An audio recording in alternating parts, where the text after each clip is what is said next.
Tonight on Real to Real, we'll speak with Archbishop Anthony Bevilacqua about the upcoming Archdiocesan Decade of Renewal. We'll travel to a Rapture Center and meet people who care for injured birds of prey. Doris Winkler will point out the precautions we should take in preventing heart attacks, and Father Bob Curtis will give us more spiritual enlightenment. All this tonight on Real to Real. Hello, I'm Monsignor Charles Minor. And I'm Pat Shelton. Welcome to Real to Real. You know, thousands of children in the Delaware Valley are rendered homeless each year due to child abuse. The only good part about this picture is that this is a problem that we, dear friends, can do something about. And there's another good thing about our general picture, because we have an archbishop, as though the other dioceses have their bishops, who really care for us, that we are not abused into any kind of difficulties of spirituality. Because you see, right now, Archbishop Bevilacqua has much to do for us, to help us not to be abused. So every Catholic has a commitment to live a more perfect life. The Archdiocese of Philadelphia is beginning a program of pastoral renewal. What does this mean? And to whom does it apply? Well, who better to answer our questions and explain the renewal than the spiritual leader of the Roman Catholics of the Archdiocese of Philadelphia, His Excellency, Anthony J. Bevilacqua. Thank you for being with us, Your Excellency. Thank you, Pat. I'm very happy to be here with you. You recently announced the Archdiocesan renewal. What is the purpose of the renewal? The purpose of the renewal is basically to revitalize the faith and life of our faithful. It is really to bring the message of Jesus Christ to everyone, particularly through revitalizing the instruments of our faith and life, the parishes, the schools, the various social institutions of the Archdiocese. It is trying to make people a holier people and make them realize, well, what is it to be truly Catholic in loving God and loving our neighbor? I've heard this called the Decade of Renewal for our Archdiocese. What exactly is the timing of the renewal? Well, my vision is that it would be a novena of years, though. Preparing, beginning the end of this year, and leading up to the year 2000 as a goal. The renewal is being planned right now, and everybody will be involved in the planning of it and also in collaborating in the implementation of it. But it's going to be a renewal that will be in a process of all of these years leading up to the 2000th birthday of Jesus Christ. I understand the renewal is going to kick off toward the end of this year. Why did you decide to announce the renewal now? Well, the Holy Father has been exhorting the bishops throughout the world to prepare for the third millennium and the 2000th birthday of Jesus Christ. And he has urged the bishops to carry on some kind of a renewal program in preparation for that great event. I felt that it's not a program that can be done just in 1 year. I feel it has to be done over a period of years. And that's why I wanted to join it with a novena of preparation for it. I think we will need that much time to have a really substantial type of renewal. Not just an emotional one that's done within a few weeks or even a year, but one that will be a true conversion of the heart. Aside from spiritual renewal, how will the Catholic people benefit from the renewal? Well, the benefit comes like a benefit that we have seen so many times in our past of people making a retreat or people having a mission in their parishes. When their fervor is increased, their spirit is rekindled, they are more stimulated, highly motivated to do what they should be doing every day anyhow. When you go on a retreat, you're not taught something new. You're taught to do, and you're motivated to do that which you should be doing every day. And so the benefit will be that it will increase the faith of the people, increase the knowledge of the teachings of the Church. It will give a greater appreciation to the liturgy in which we are all to be participating. It will increase and hopefully give a new impetus to serving our neighbor. It will make us a holier people, more devotional, increase our prayer life. In other words, it will make us better Catholic Christians. Yes, sir. Now, is this renewal meant to attract fallen away Catholics, or the new Catholics, attract new Catholics to the faith? We cannot limit the object of the renewal. Christ said to go out and teach all people, and he said go and baptize everyone. There were no limits, no exclusions. So certainly we're going to be gearing it for our own faithful people, and that is to increase what they already have. People are very good, but there's no one who cannot have an increase in faith, an increase in knowledge, an increase in spirituality. But we're also going to reach out to our Catholics who perhaps for one reason or another are now inactive. They haven't been going to church. Well, we want to bring them back again, but it's also to reach out to everyone. We have the truth, and the truth is to be offered to everyone, so we will welcome anyone into the church. You also recently announced the Catholic Life 2000 campaign. What is the relationship between Catholic Life 2000 and the renewal? Renewal is basically a spiritual program. Catholic Life 2000 is a fundraising campaign, and the two go together because we need to fund the instruments of renewal, primarily the schools, the parishes, the seminary, and in a special way, the young people. So I don't want to be bogged down with the financial difficulties, so the two go together so that we can finance the instruments of renewal.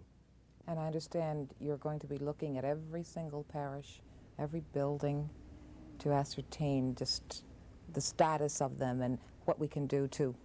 Correct, because we are, like we are body and soul, the parishes and the archdiocese are also physical and spiritual. Parishes have buildings, so we're going to study every single parish in the archdiocese, make a case study of each one to see how can we best serve the people through the parishes.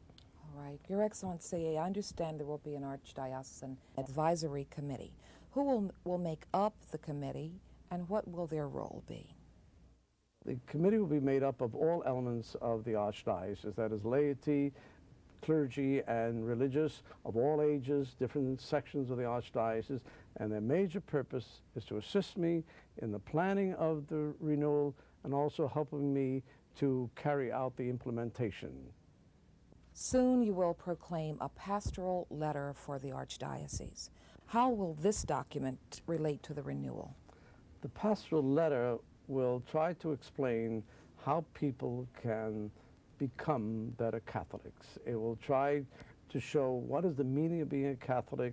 It will try to show how they themselves participate in the life of the Church and how they can collaborate and be an important ingredient, an important component in the renewal. So it'll, in effect, be a guideline for us from you. A guideline and a challenge to show that all of us are Church, all of us are going to be involved in the renewal program. We look forward to watching the renewal plan unfold, and undoubtedly the rest of this year and the rest of the decade is going to be very exciting. Thank you so much for explaining the pastoral renewal and a bit of Catholic Life 2000 for us today. Thank you. We are truly grateful to Archbishop Bevilacqua for all he does for us. It's so hard to integrate and synthesize all the things that have to be done and keep them in order with a sense of passion and love and life. And so the idea of combining these things becomes a very difficult thing to do. And so there are all kinds of combinations. Now here's a combination for you. You have meditation and prayer, birds of other kinds, animals of diverse kinds, heart attacks, and then Father Bob Curtis tells us how to put yourself back on track. Teacher asked the children, "What is prayer?" And one little boy who watched a lot of phone commercials on TV said, "Teacher, I think prayer is a conversation with God that takes place late at night and on weekends when the rates are lower." Thank you for being there for us, Lord, for hearing our prayer. Thank you for sending your Son. Thank you for the gift and grace of faith. You always hear our prayer. Help us hear your answer through Christ our Lord.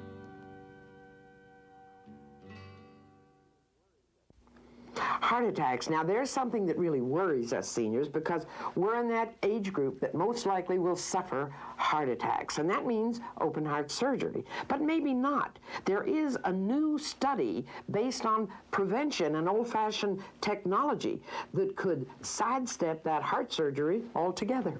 Dean Ornish and his studies in San Francisco at the medical center there have definitely established proof of regression of plaques through low-fat, proper exercise and meditation. Dr. Garden Reynolds is the resident physician for the La Costa Lifestyle Program in Carlsbad, California. It's a habit-changing fitness regime that has helped many potential heart attack victims avert surgery. One of them had been scheduled for bypass surgery, but elected to try an alternate program, and so came here to La Costa. And we taught him about the changes that he needed to make in his lifestyle, in his dietary habits and his exercise habits, and also meditation relaxation techniques to reduce the stress level. He went home following that program, and after the first 3 months at home, his physician felt that he was making good enough progress because his cholesterol had dropped remarkably to observe him. And now he has progressed to the point where surgery is not even contemplated, and he's leading a relatively active life with no threat at the moment of heart attack. You know, a program like this could save our lives. If you want more information, call the Lifestyle Center at 619-438-9111. I'm Doris Winkler.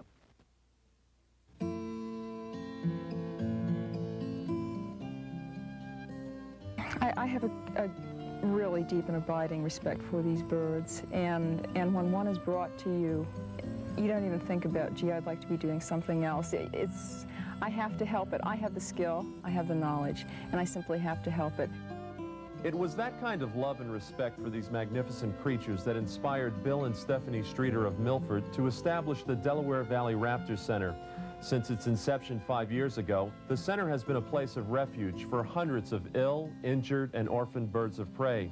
With the help of intern Jan Rethurst, Bill and Stephanie devote all their energies to saving these birds so they can once again soar free in the wild. It is a facility where we take care of injured birds of prey. The raptor is another name for birds of prey.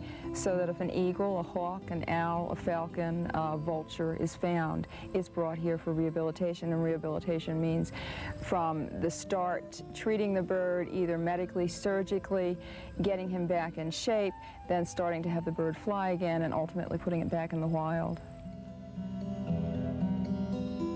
Unfortunately, some birds, such as this golden eagle, can never be released. Those who don't stand a chance of survival in the wild remain here as permanent members of Bill and Stephanie's family. Crystal used to hunt jackrabbits while riding on top of trains. It was a very nice and efficient way for her catching her lunch, but unfortunately one day she flew too close to the train, did wing damage on her right wing, massive tendon nerve damage, which does not let her fly anymore. King Frederick II, the bald eagle, was poisoned by eating ducks that were shot with lead shot in Montana. Lead shot is still a major killer of bald eagles, not because they're shot, but if they ingest the lead, lead does brain and central nervous system damage. We tend to consider ourselves a supreme being, and everything is here for our use upon the earth, that man is at the top, and certainly we are, but with that should come the understanding that our intelligence brings us, and that intelligence should tell us that we share the earth. It's interconnected. It's necessary that we give as well as take, and we're not very good at giving sometimes. We can put, say, 50 birds back into the wild this year, that is not going to touch wildlife populations. I will talk to 25,000 people this year. Jen will talk to less than that, but she will talk to a number of people as well. If you can reach 25, 30,000 people in a year and change their attitudes, perhaps then we won't get as many birds that are shot, and we won't get as many birds that are in rough shape, because people are going to become a little bit more aware of what's going on out there. Nursing these birds back to health requires an incredible amount of time and patience. It takes several weeks, in some cases several months, before one can be returned to the wild. But it's those small victories that make Bill and Stephanie's work all worthwhile. It's incredibly rewarding to be successful with these animals, to fix them up and to get them back into the wild. It's a feeling that it's very difficult to put into words. It's just something that you feel, and it's an extremely rewarding thing to be able to do. It's absolute joy. And every time I release a bird, it is, I've given him another chance. And without us, he probably would not have had that chance. He would have laid somewhere and died from his injuries. But it's one more chance, and maybe you can make it this time.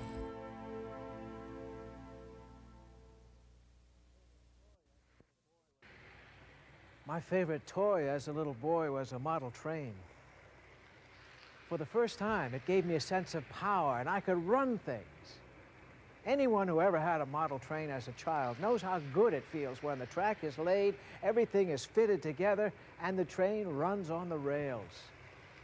But he also knows how bad it feels when the train is derailed. An electric train, you see, can't run unless it's placed perfectly on the rails.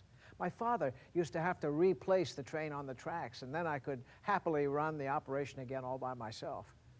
I've come to see that as a microcosm of true life. We run off the track sometimes. One of the great powers of Christ is to put a human train back on track. Have you been derailed? Why not see if he can help? Then you'll be able to run your train again all by yourself.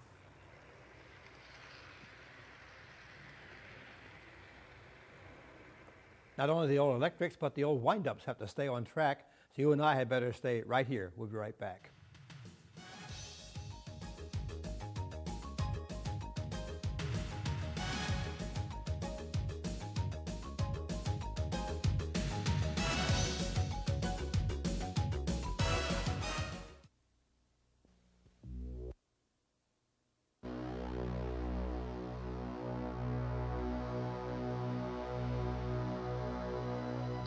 Today I'll take a stand. I'm here to lend a hand. 'Cause now I found the key. The change is up to me. It's up to me. It's up to me. It's up to the change is up to me. It's up to me. It's up to me. Today I'll take a stand. I'm here to lend my hand. Now that I can see, the change is up to me. It's up to us. What are you waiting for?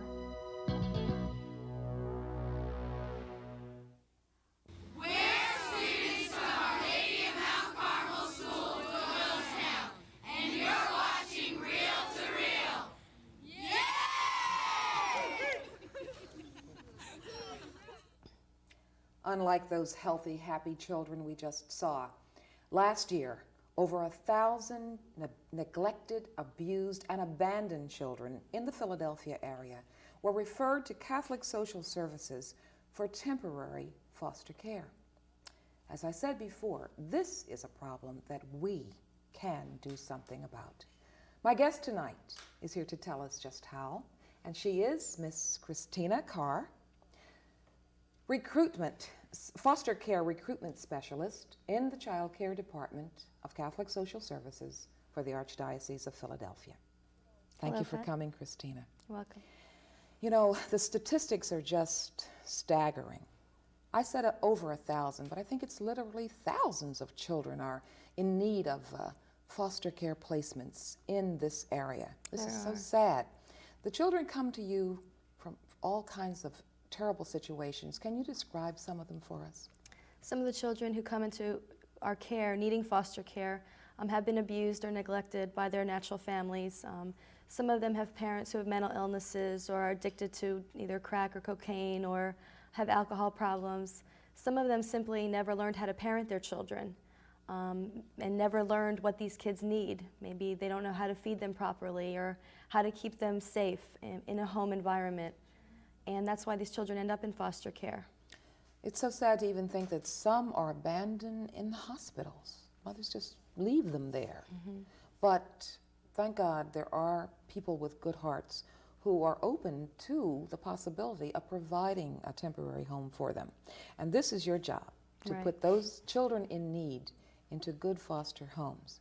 Tell us, who would qualify to be a foster parent? Any individual, either single or a couple, could be a foster parent if they're between the ages of 21 and 65. Those are our standard criteria. Then they would have to go through a series of training and interviews. We also do a home study on their home, making sure that they do have a safe home to keep a child in.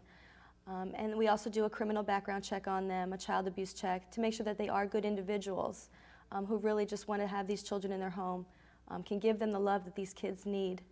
And that's who can be a foster parent, any race, any color. Okay, I think it's important to stress here that you mention single people can also serve as foster parents. Yes. Okay. Now, one of the problems in tandem with the increasing incidence of abused children is the shortage of homes, and I think that's because so many people are working these days. Do you mean that you can even be a working foster parent? Yes, many of our foster parents right now are full-time employees somewhere, and they still are foster parents. They simply would, either if they have children already, they're already making child care placements with their own children. So to add another foster child into a child care facility for them really isn't a big deal. So just like a regular parent, you have to make sure that there is a place to care for the child while you're working. Just drop them off and pick them up. Right. Unfortunately, it has to be that way sometimes. Now, Christina, I know that a lot of these children are now crack babies. Now, I know the word is kind of scary. Do you think that knowing that a child is a crack baby would lessen its chances of being placed? How do you deal with this? It does lessen its chances of being placed. People are afraid of that term, like you said, the crack babies. But these are simply babies who are born because their mothers did crack or cocaine while they were pregnant with the child. And it's not really difficult to care for these children. They simply need a lot of nurturing, a lot of holding. They're going to cry a lot. That's why they need a lot of stimulation. And anyone can do that. You don't need to have a medical background or special training to do that. You just need to love children and have patience. Yes. And the child usually will grow out of this? As they grow older, they withdraw from Yes, from the drug. And most of them can lead a normal life again. Some of them will have learning disabilities or will be hyperactive after the withdrawal is through. But a lot of them can be healthy children one day. But with the proper foster care, a person could be responsible for giving this child the chance in life that it needs. Right. Now, I expect that all the expenses are taken care of by the agency. Is that right? Yes. We are able to reimburse the foster families for what they provide for the children, and that would include room and board and clothing, things like that they would spend on the children. Each child does have medical assistance and a prescription plan, so the families don't have to provide for that. We also do offer the training through our agency, and we give them as much support as we can because it's not an easy job to be a foster parent. Okay. How long is foster care generally? Is it short-term, long-term? It's either short-term or long-term. It's very unpredictable. Sometimes we think the child might be in care for only 6 months, and they'll end up there for 2 years, even 4 years. While the child's in care, we're working with the natural families also to hopefully get this child back into the natural home again with their real mom and dad. Now, we've been talking babies mostly, but there's a need for homes from infants to teenagers, isn't that right? Yes. And we need special people who have the patience to deal with teenagers today, Oh, yes. too. And also, you don't like to separate siblings if you can keep them together. Isn't that true? It's hard enough for these kids to be away from their natural parents, But to separate them from their brothers and sisters, that's really too much to ask of a child.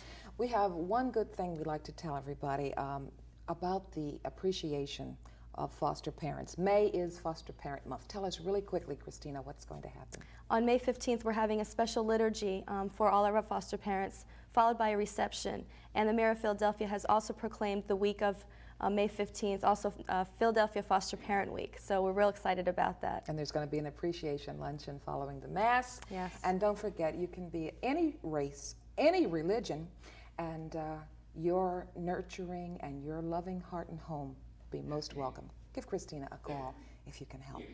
Thank you so much for being with us today.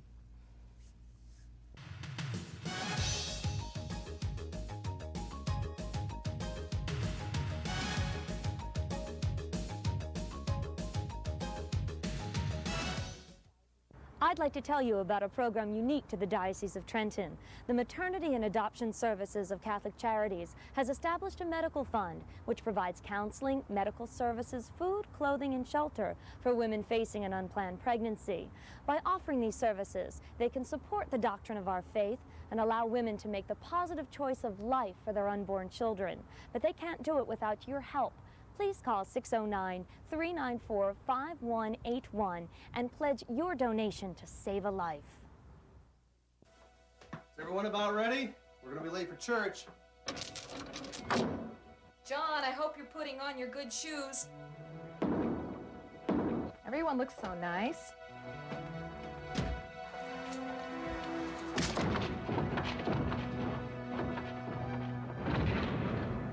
We seldom realize what we have until it's gone. Religious freedom. A message from your Catholic neighbors. We welcome your comments, suggestions, and donations and encourage you to write us at Reel to Reel, St. Charles Seminary, 1000 East Wynwood Road, Overbrook, PA 19096, or call us during regular business hours at 668-9842. Well, Pat, you took us all through renewal and foster care. You know, last Holy Thursday down at the cathedral, all of us preached with the Archbishop when he celebrated with us. He proclaimed the whole idea of renewal coming up this year. Mm-hmm. We all were glad to hear it. Yes, and it was such fun talking with him today. Yes. Easy to talk to. And you know, it's such fun too to talk to Christina about the need and care for so many poor little children. Yes, it really is a terrible, terrible scenario, but what a pleasure to think that maybe you could make the difference in a child's life. What an opportunity. But you know, Pat, you brought at the end of your interview with Christina, you talked about older children. I think that's so important to think about them. A kid can't just fend for himself because he happens to be older than an infant. Yes, they're still children, and they still need adult supervision very desperately. Well, I hope that some people will not only be interested in their own personal renewal, but also really become careful and concerned about those who need real care, foster care. And so we hope you think about this as you pray for all of us, and we pray for you. Good night now, and God bless you. Good night, everybody.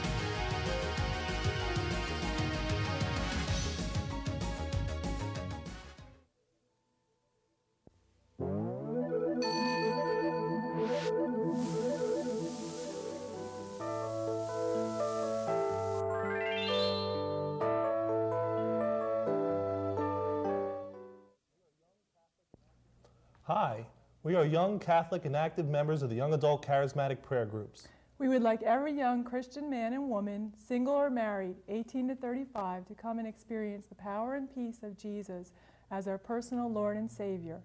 We meet this coming Saturday and every fourth Saturday of the month at Presentation Church in Penn Wynne. So if you are 18 to 35, single or married, come on out to Presentation Church in Penn Wynne. And if you need directions, just call 215-668-HOPE.